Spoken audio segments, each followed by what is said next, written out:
sandal saya dapat kawin di.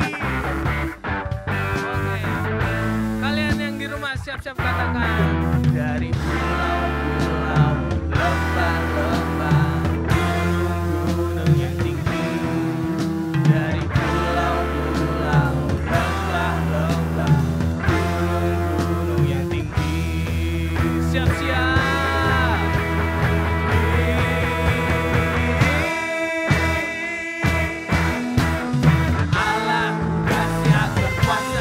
Suruh bumi sujud menyembah, tinggikan namamu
Selamat sore, kembali bersama-sama kita akan belajar kebenaran firman Tuhan yang kali ini dengan tema My Guardian atau penjagaku. Mendasari firman Tuhan pada sore hari ini, mari kita buka bersama-sama Alkitab kita di dalam kitab Mazmur pasal 121 ayat 1 sampai ayat 8. Nyanyian ziarah, aku melayangkan mataku ke gunung-gunung, dari manakah akan datang pertolonganku? Pertolonganku ialah dari Tuhan yang menjadikan langit dan bumi. Ia takkan membiarkan kakimu goyah, penjagamu tidak akan terlelap. Sesungguhnya tidak terlelap dan tidak tertidur penjaga Israel. Tuhanlah penjagamu, Tuhanlah naunganmu di sebelah tangan kananmu. Matahari tidak menyakiti engkau pada waktu siang atau bulan pada waktu malam. Tuhan akan menjaga engkau terhadap segala kecelakaan. Ia akan menjaga nyawamu. Tuhan akan menjaga keluar masukmu dari sekarang sampai selama-lamanya. Saudara, ada seorang bernama Abraham Maslow, seorang penulis, seorang psikolog, dan juga seorang teoretikus dari Amerika, yang dia adalah orang yang terkenal dengan teori tentang hierarki kebutuhan manusia. Dan salah satu yang ditulis oleh Abraham Maslow, kebutuhan dasar dari seseorang adalah yang namanya rasa aman. Rasa aman karena apa? Ada yang melindungi, karena ada yang menjaga. Nah, itulah sebabnya bahwa hari ini kita melihat ada banyak orang, khususnya orang yang katakanlah orang kaya atau orang yang berada, mereka mengandalkan keamanan itu pada hal-hal atau pada benda-benda atau pada orang-orang tertentu. Misalnya mereka pasang CCTV di rumah, di kantornya. Untuk apa? Untuk supaya aman. Juga mereka juga memasang atau katakanlah menyewa satpam dan pokoknya bodyguard untuk supaya bisa menjaga orang tersebut sehingga dia aman. Dan saudara, dalam Alkitab yang kita baca tadi, pemazmur menuliskan bahwa tidak ada penolong, penjaga yang sehebat Tuhan. Tuhan bukan seperti CCTV yang saudara, CCTV itu cuma bisa melihat, hanya dapat melihat ketika kita dalam bahaya atau katakanlah kalau ada orang berniat jahat ke tempat kita, hanya bisa melihat saja, tetapi dia tidak berbuat apa-apa. Satpam juga dia tidak bisa terlalu diharapkan. Karena kalau misalnya ada orang yang berniat jahat ke satu tempat, kemudian satpam yang hanya dibekali dengan pentungan, senjata pentungan, tapi yang datang itu misalnya perampok bawa senjata api, ya saudara tahu pasti tidak akan ada gunanya. Nah, dari kitab Mazmur ini kita bisa belajar beberapa hal yang luar biasa. Yang pertama, Tuhan tidak akan membiarkan kaki kita goyah. Di ayat yang ketiga bagian A. Ia tak akan membiarkan kakimu goyah. Makanya dalam Alkitab yang lain, dalam Mazmur pasal 37 ayat 23 sampai 24 dikatakan, Tuhan menetapkan langkah-langkah orang yang hidupnya berkenan kepadanya. Dan apabila ia jatuh, tidaklah sampai tergeletak, sebab Tuhan menopang tangannya. Artinya Tuhan adalah penjaga yang bertindak preventif, bukan korektif. Maksudnya begini, penjagaan Tuhan itu dimulai dengan memegang tangan kita dengan tangan kanannya. Jadi tidak dibiarkan kita terjatuh. Bahkan sebelum jatuh, Tuhan menopang kita. Sehingga kita tidak sampai goyah.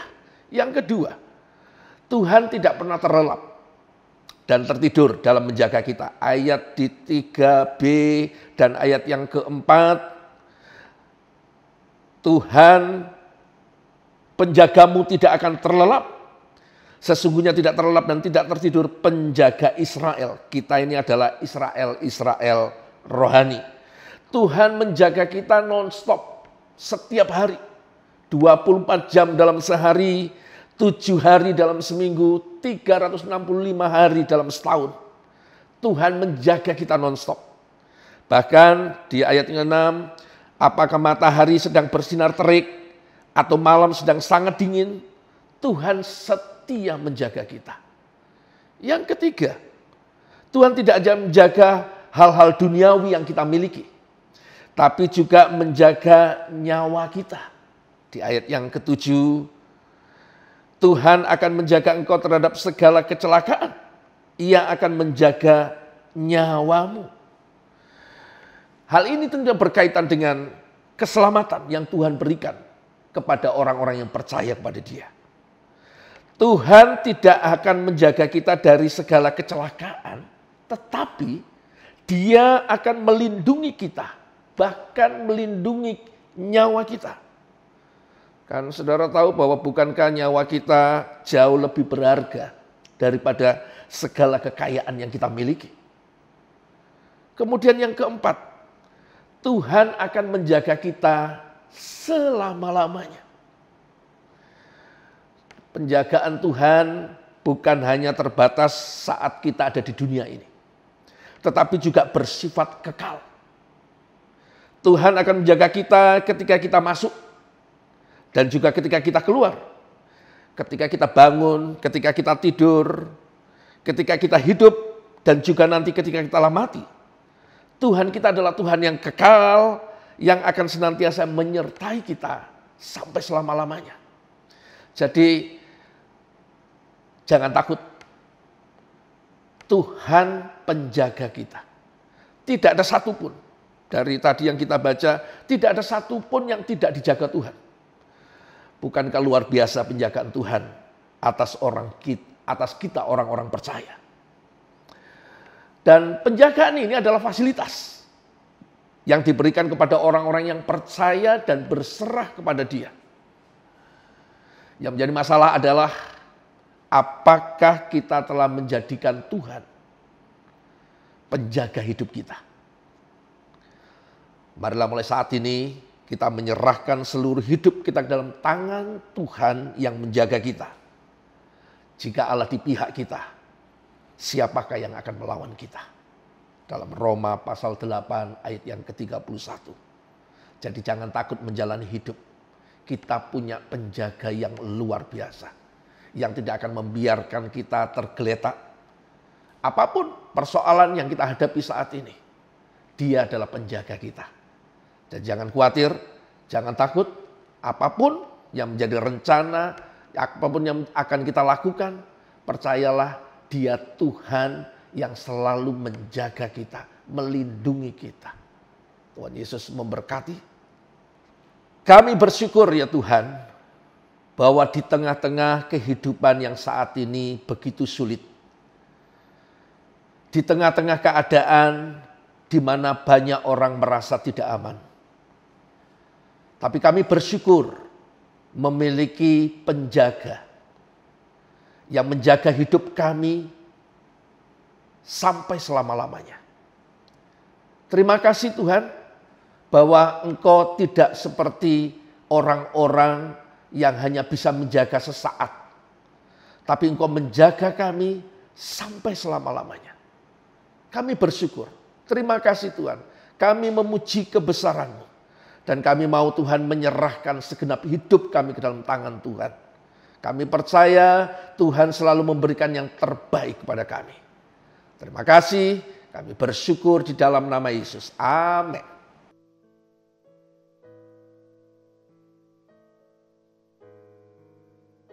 Kita akan melakukan perjamuan kudus seperti yang Yesus lakukan bersama murid-muridnya sebelum Ia disalibkan. Sebelum itu, mari kita siapkan hati dan berdoa. Ya Tuhan, terima kasih ya Bapa, pada sore hari ini ya Tuhan, Kami mau menyiapkan hati kami ya Tuhan, untuk menerima tubuh dan darah yang Engkau sudah berikan kepada kami ya Tuhan. Kiranya Engkau sucikan hati kami ya Tuhan, Engkau bersihkan hati kami dari semua dosa-dosa kami ya Tuhan. Karena kami percaya Tuhan, oleh kuasa darah-Mu kami bisa disembuhkan ya Tuhan. Terima kasih ya Bapa, dalam nama-Mu, haleluya, amin. Mari kita angkat roti yang melambangkan tubuh Yesus, yang ada di 1 Korintus 11 ayat 23, yang mengatakan, sebab apa yang telah kuteruskan kepadamu, telah aku terima dari Tuhan, yaitu bahwa Tuhan Yesus pada malam waktu Ia diserahkan, mengambil roti, lalu sesudah itu Ia mengucap syukur atasnya, Ia memecah-mecahkannya dan berkata, inilah tubuhku yang diserahkan bagi kamu, perbuatlah ini menjadi peringatan akan aku. Mari kita makan roti yang ada di tangan kanan kita dengan penuh ucapan syukur.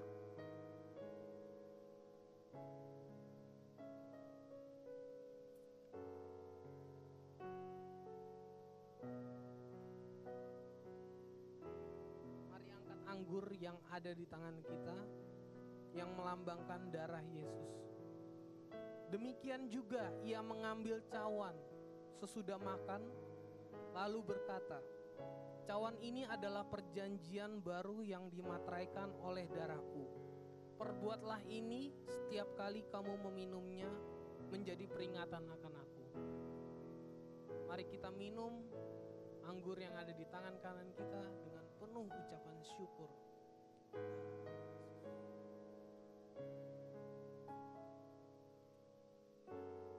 Terima kasih Tuhan. Terima kasih atas tubuh dan darah-Mu, Yesus Tuhan.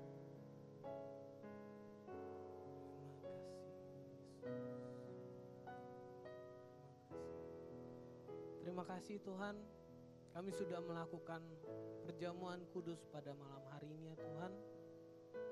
Kiranya ya Tuhan, segala sakit, penyakit, dosa, sakit hati, apapun itu ya Tuhan, kami percaya ya Tuhan, Engkau sudah membersihkan, Engkau sudah membayar kami dengan lunas ya Tuhan. Terima kasih atas pengorbanan-Mu ya Bapa. Terima kasih Tuhan Yesus. Dan kami akan menutup ibadah online kami ya Tuhan pada malam hari ini ya Tuhan.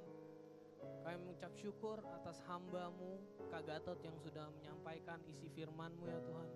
Kiranya semua firman yang hamba-Mu sampaikan tadi ya Tuhan dapat berkenan di hati kami ya Tuhan. Terima kasih ya Bapa. Inilah doa kami ya Tuhan, dalam nama-Mu, haleluya, amin.